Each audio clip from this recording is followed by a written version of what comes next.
estimados padrinhos e madrinhas, estimados irmãos e irmãs em Cristo. Nós iniciamos esta solenidade lembrando que hoje é festa do céu e na terra também. Um dia do ano litúrgico.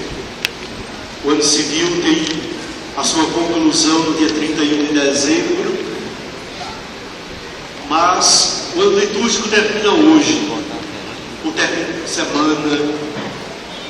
Este é o último domingo do ano litúrgico. Na próxima semana, no próximo domingo, nós estaremos iniciando um novo tempo, o tempo do advento, um tempo oportuno, um tempo de graça, um kairós, um tempo que nos prepara para o Natal de Jesus e ao mesmo tempo nos prepara para a segunda vinda do Salvador. E a solenidade de hoje tem um significado todo especial.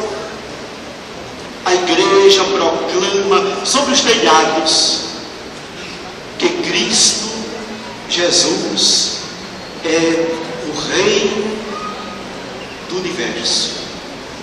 Cristo vive, Cristo reina, Cristo impera. Cristo é o Deus vivo e verdadeiro que se fez homem, que assumiu em tudo a condição humana, que se fez um de nós, assumiu em tudo a condição humana menos o pecado. Esse rei foi reconhecido como rei desde criança. Sim, em Jerusalém chegaram os magos do Oriente e perguntaram ao rei Herodes: onde nasceu o rei dos judeus? Herodes ficou apavorado e temeroso. Ele tinha medo de perder o cargo, ele tinha medo de perder o seu reinado. Ele não sabia que aquele rei era um rei diferente. Os magos foram a Jerusalém porque pensavam que iriam encontrar este rei no palácio. Ele, porém, nasceu numa manjedoura, pobre, simples, humilde. E ele veio ao mundo com uma missão: anunciar o reino de Deus. Diante de Pilatos, Pilatos fez uma pergunta a Jesus: tu és o rei dos judeus? E ele respondeu: sim, tu o dizes. Foi para isto que eu vim ao mundo. Porém, meu reino não é como os reinos deste mundo. A liturgia de hoje nos apresenta no prefácio da missa as características deste reino. É o reino eterno e universal. É o reino da verdade e da vida. É o reino da santidade e da graça.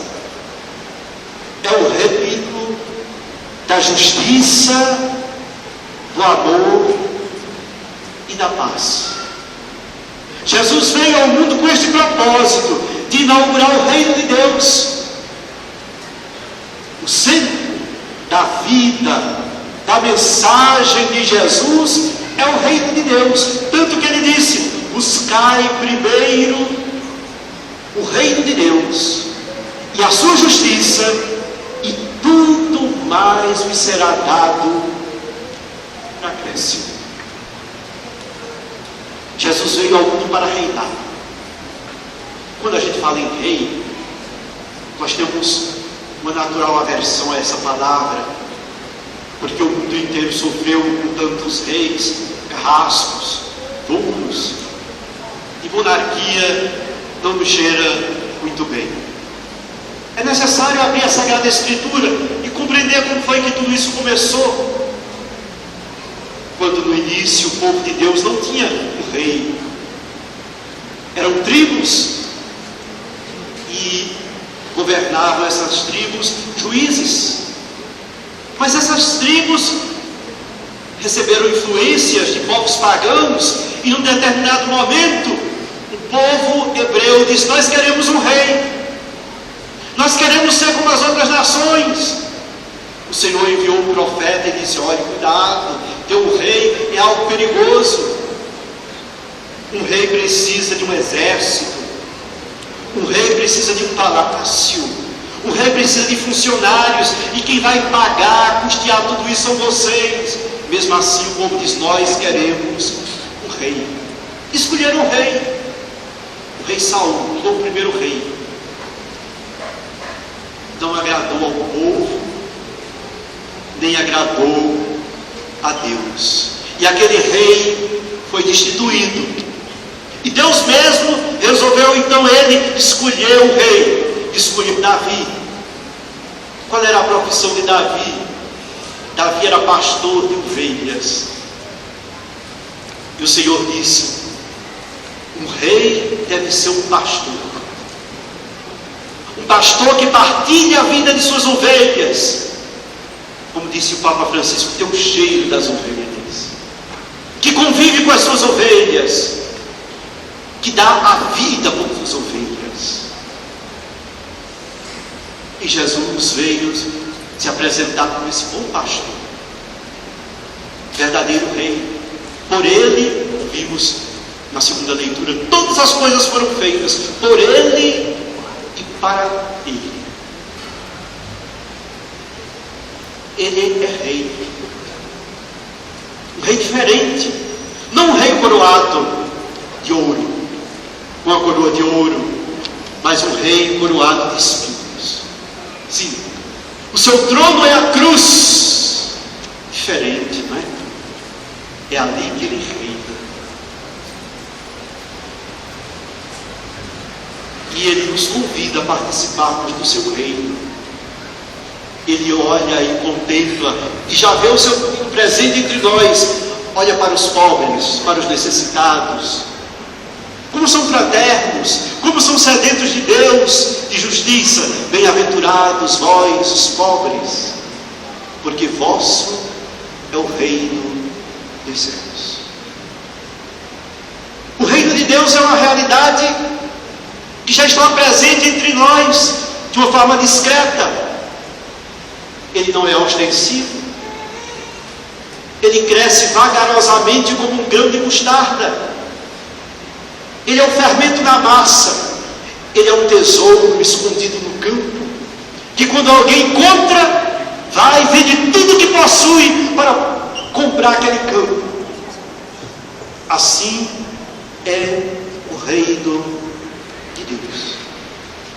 Ao mesmo tempo, o reino de Deus nós o aguardamos, nós o esperamos. Estamos abrindo hoje o ano da esperança, e a grande esperança é essa: que o reino aconteça em toda parte, em todo lugar, que Cristo reine em cada coração, em cada família, na sociedade inteira. Essa é a nossa esperança. O reino de Deus é como um fermento na massa. Quando ocorre o reino de Deus? Quando Cristo reina? Onde Cristo reina?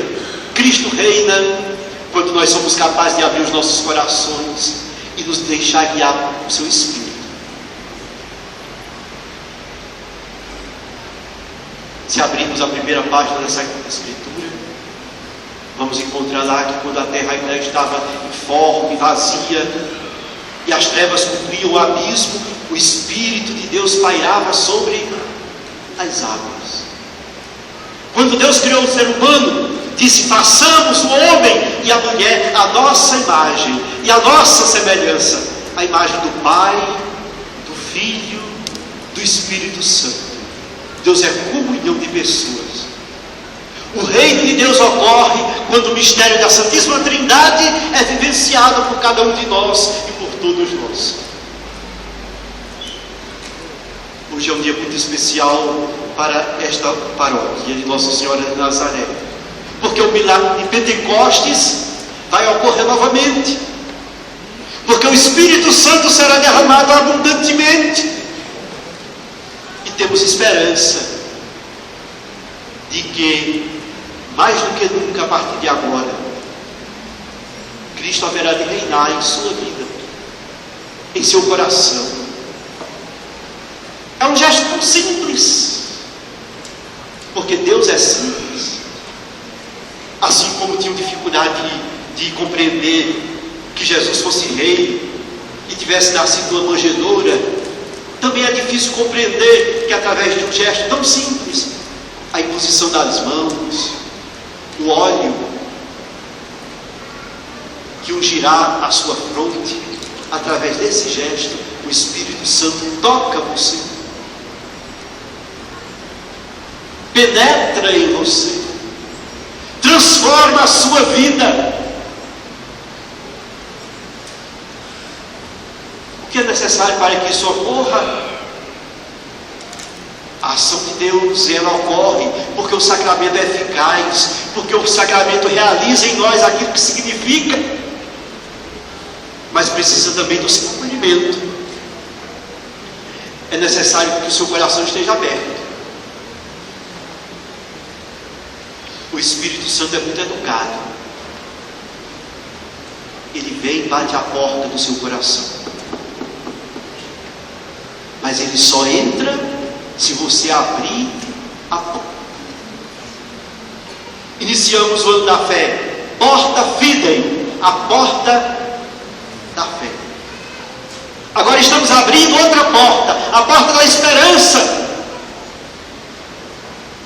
E temos muita esperança nessa juventude, essa juventude maravilhosa. Desde que cheguei em Fortaleza, me foi confiado a acompanhar o setor juventude.